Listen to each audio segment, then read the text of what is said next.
Okay, so today we are talking about backlight, and it is one of those things that we could go into a lot of detail right now about, but we're not going to.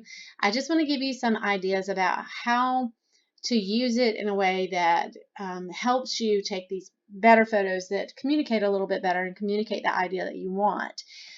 First of all, let's redefine, or not redefine, but let's go over that definition of backlight again. When your subject has light coming from behind them and into your camera, they are backlit. That light can be coming from their left side or their right side. And when I say side, I mean shoulder blades. I'm not talking about their shoulder.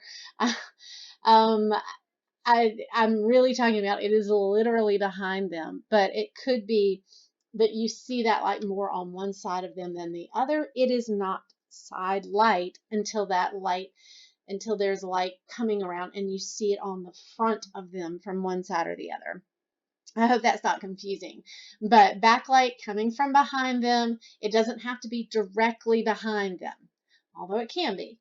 It doesn't have to be like their head is covering that light. Just wanted to clarify that. So anyway, being able to shoot backlit images is going to really give you an incredible, powerful tool when you're shooting your next images, and you learn how to master that.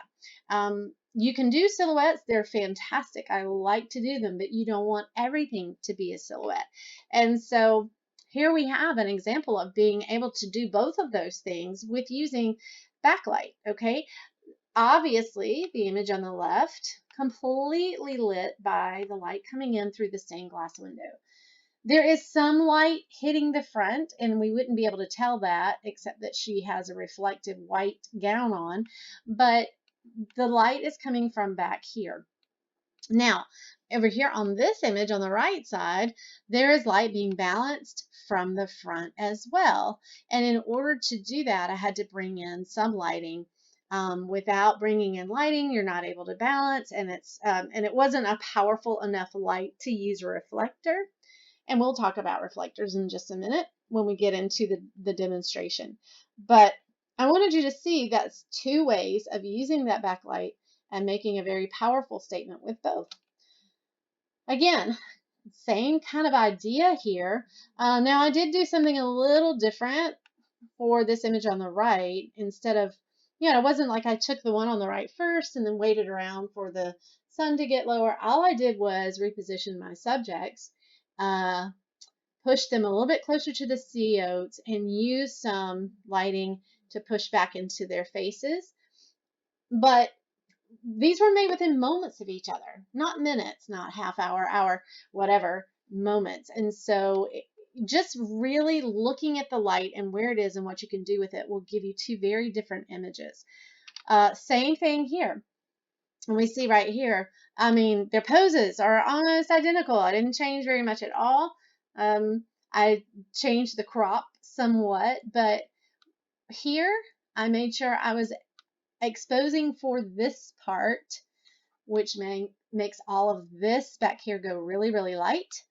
And then when I expose for the sky and this, the sand and everything around them, then they go dark and they're a silhouette. So same light. I didn't change the light in these two images. All I did was change how I exposed for that light. We will talk a lot about exposure later, and I don't really want to open that can of worms now. This was just more to show you what you can do when you are using backlight in a way that you choose to do, not your camera. So what we're going to do is go into this demonstration of how I corrected for underexposure and using backlight in the image, correcting for the underexposure that's always going to happen, and give you some ideas of how to do that yourself. So I want to give you some ways to handle backlight. We're going to shoot this first, just as, straight out of the camera, not changing anything. And you can see my setup right here. Bella, one of our dogs, is going to sit here. All of this light is coming behind her.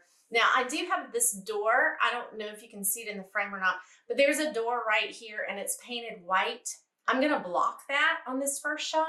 I'll explain why later, but it will be blocked, or at least that white part will. And we're just gonna have Bella right here. I'm just gonna take a shot of her straight on, letting the camera do what it would do. I'm gonna put it in program, and we'll go from there. Okay, so here we have Bella, who's not really sure what's going on, in our chair. Sit, sit, sit, sit, sit, stay, good girl, good girl. So I'm gonna do this quickly. You can see the corner of what I'm using to cover my door, and it's black and it's kind of blocking any of the white coming back onto Bella. I'm just gonna hit these shots really quickly because she is not exactly happy about all this. Bella, girl. All right, I'm letting my camera decide everything right now. I'm not told it to do anything differently. I haven't changed any settings. All right, and really and truly, you may have this problem too, focusing when you have backlight, because the camera is looking for a good point of contrast. There we go. All right, there we go. Good girl, Bella. Good girl. That's a very good girl. And on all automatic, because she wants to see out the window. I'm gonna see if I've got anything from that that's gonna work. Bella. Yeah, she's done with that. That's okay. We'll get a nice shot of Bella looking out the window. Why not? Everybody wants a picture of their dog's back, I'm sure. All right, now I'm gonna change this setup, and I'm gonna use the on-camera flash. Now, I don't typically recommend that if you can avoid it. I think there are better ways to get your subject lit from the front, even with backlight, but sometimes that's all you have. That might be your only alternative. So we're gonna do that. I want you to see what that looks like. And once again, camera's completely on automatic. I'm not telling it anything to do. I haven't changed any of the settings at all. So let's see how that works. All right, the sad crying in the background is one of my other dogs, so he's really sad. So we're gonna do this again. I have the on-camera flash pointing straight at Bella. Once again, I have not altered any of the settings. Bella, good girl. I'm letting the camera choose everything for me. She's very alarmed. It's okay. All right, we're gonna do one more setup, and it's the one I prefer when I can do this. And then we'll let poor Bella go. Right? Yeah, am I gonna owe you? You got a Venmo, PayPal? I'll send you some money, okay? Let's do one more setup. Okay, so now our setup is Bella here, still in the chair, reflector here. And if you'll notice, I almost had to put the reflector I did have to put the reflector directly in front of her, which means if I'm over there shooting, I have something blocking us. This is why it's a little more difficult to use a reflector, and when you're outside, you have a lot more latitude. I have a very narrow space here that I'm working with light, and to be honest, the majority of the light right now is it's actually coming off of my neighbor's rooftop. It's reflecting.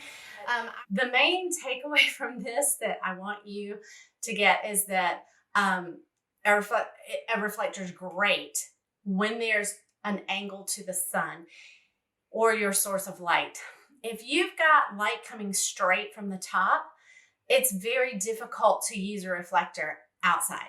And this is another reason we don't advise when I have a client call me and they want to do a shoot and they say, oh, how would noon or 1 o'clock be? That's going to be the last time I really want to shoot them. I'm always going to steer them towards early morning or late afternoon, even when I know I'm going to be using a lot of off-camera flash for the look that I want to achieve.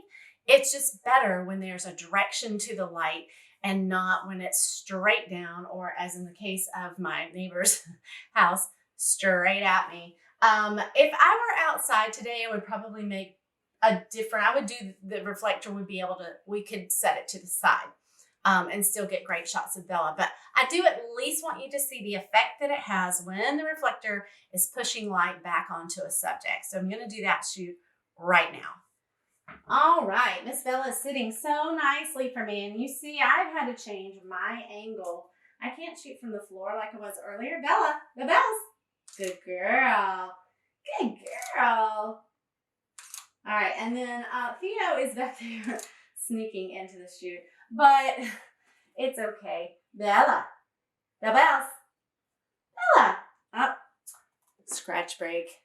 Are we surprised? No. Belly one cheek. Good girl. Belly one cheek. Good girl. Okay, take those images and put them into the presentation and talk about those. And I'm sure you're out there going, that's great when I have an object I can move, like a dog or people. What do I do when there's a building that I want or a mountain and things I can't move? Well, that's when you move yourself. If you can't move those things, you need to move to a place where what you're trying to photograph is not completely in shadow. And sometimes that means you can just shift your angle one way or the other, depending on how big that object is. Sometimes it means you need to come back at a different time. If you are on vacation and let's say you're at Disney World and you really want to get a good shot of that castle, Cinderella's castle, it's always better to make sure you are hitting that.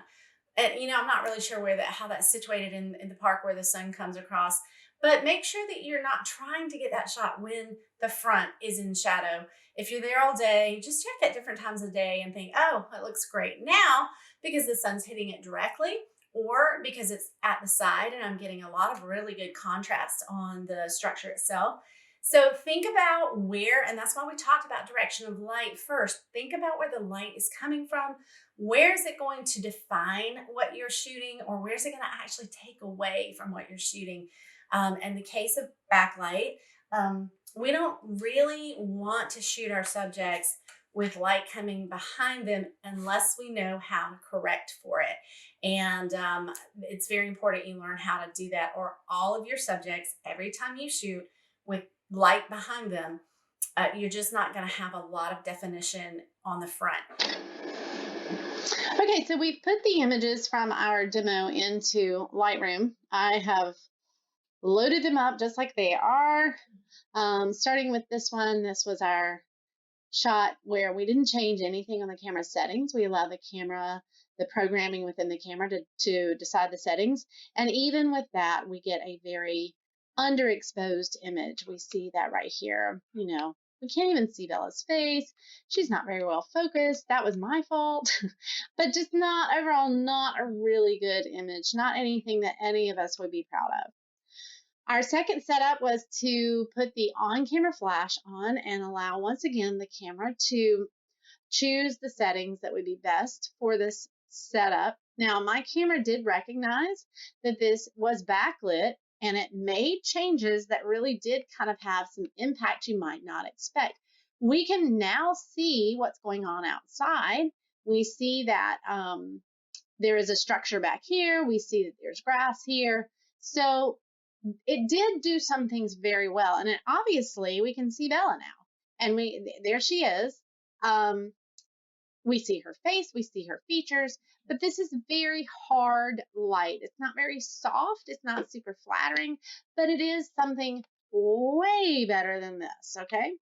Now, our third situation was to use the reflector. And again, I had to reposition myself because I couldn't shoot through the reflector. In the yard shots, you'll see where I was able to kind of move the position of the reflector and get a much better angle on her. But here is our reflector shot. Much prettier light, much softer light. Still, we're getting great exposure on her face. We see her very clearly. She's got really nice catch lights in her eyes. This is Theo back here who decided to photobomb this session. But anyway, a better photo certainly better than the first one. And in my opinion, I like the light on this much better than the second one. So there's what that looks like from inside the house. Now, outside, when my video didn't work, here are the results there. First shot, just camera, choosing settings. Not as bad as the indoor setup, but we still are very underexposed in Bella's face. Just don't see enough of that there. But y'all brace yourselves. This is even worse than the indoor flash one. This is so bad.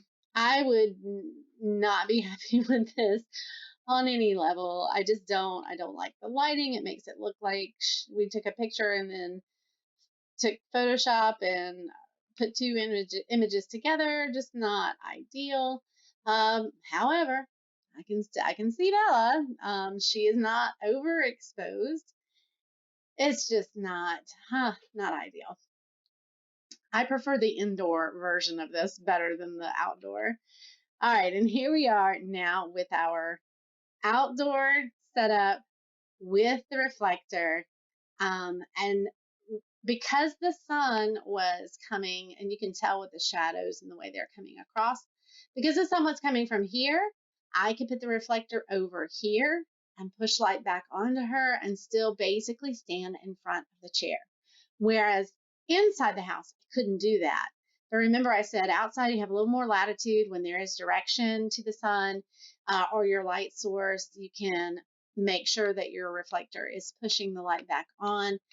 So that made a big difference here, and it gave me the opportunity to stand in front of her where I couldn't do that in the house.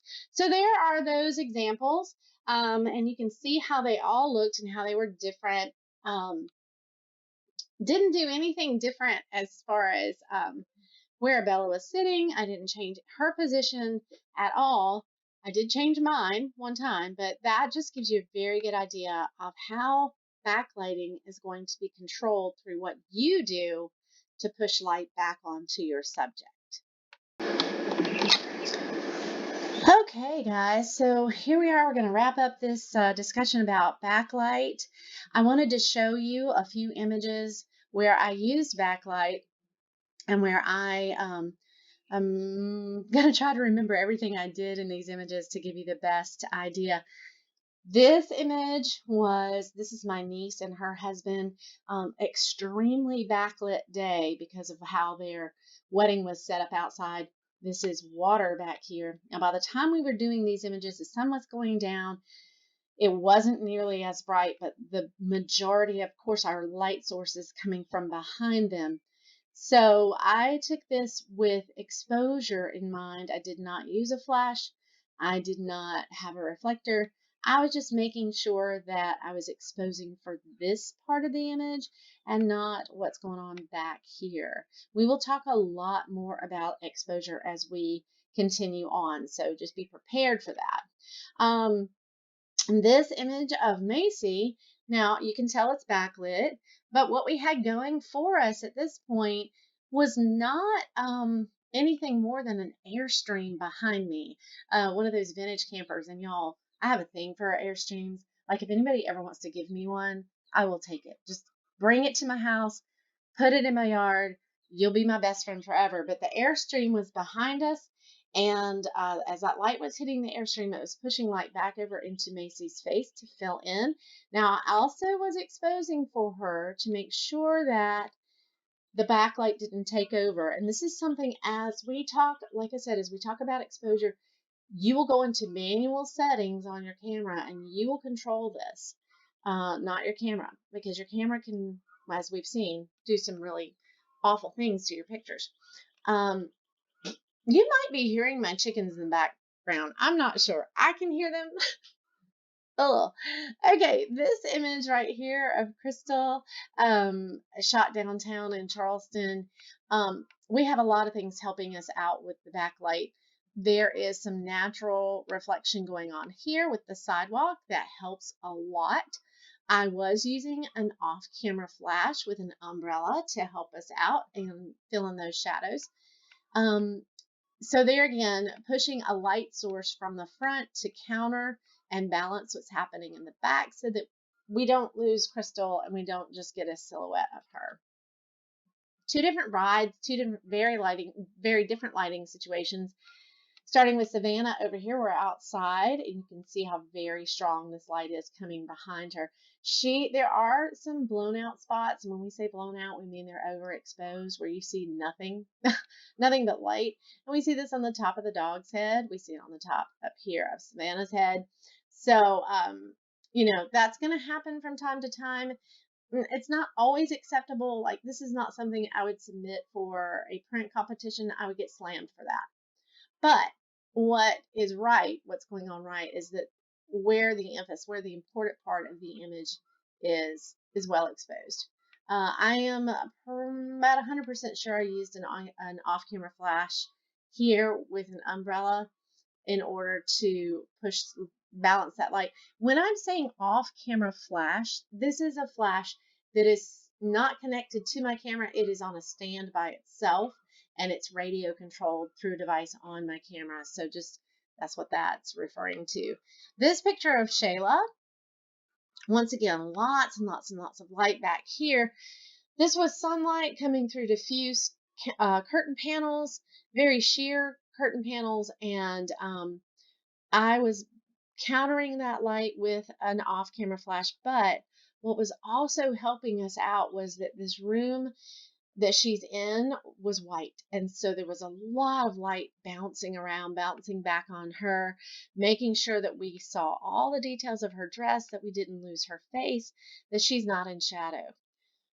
And these last two, just kind of giving you the same idea of how to use that backlight and not lose your subject.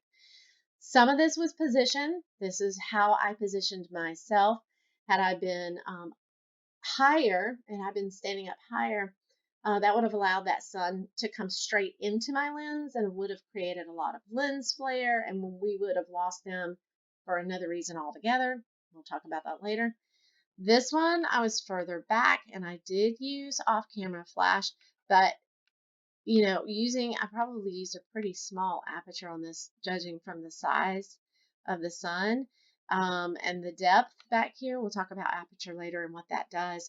But again, didn't want to lose them. I didn't want them to be silhouettes here. We wanted to see them and see them in this setting. So there you go. Now, here is your homework, or what you can do to get more experience with backlight. Make sure that you are shooting a subject with backlight in 3 different situations, using the camera settings without changing anything, using using the flash that's on your camera or on your phone, and then last, using something that will work as a reflector. I know it is tough right now to find interesting things to shoot, interesting settings. I get it. We're all really kind of struggling through this COVID-19 thing. And all I'm going to tell you is do the best you can. Don't feel like you have to post images that are going to blow everybody away right now. That's not what I'm looking for. I just want to see that you understand the concept. That's it. That's all you need to do. I think the other thing that I need to make sure you understand is that on these reflectors, if you're using a reflector that has color to it, so, if you think, oh, let me see what happens if I use this light blue sheet that I found as a reflector, you will get a light blue cast back onto your subject. Just be aware of that. That might be something fun to play around with if you want to. Go ahead and do something that's white or off-white or silver so that I can see very clearly that you use that. But if you want to play around with that and you want to get a very strong backlight and then use something that's red or something that's purple or whatever to reflect back onto your subject, go for it. I'd love to see the results. And I think that that's going to help you maybe see how much of that light is actually reflected back. Put those images into the Google image album. If you haven't already linked to that, please make sure you do that. That's where I'm going to be able to give you commentary and see all the work that you've done. All right, that's it for now. Y'all hang in there, and next lesson will most likely be up by midweek next week. I'll give you more information as my life gets planned out a little more. Hang in there with me. I'm getting it all sorted out. Y'all are awesome.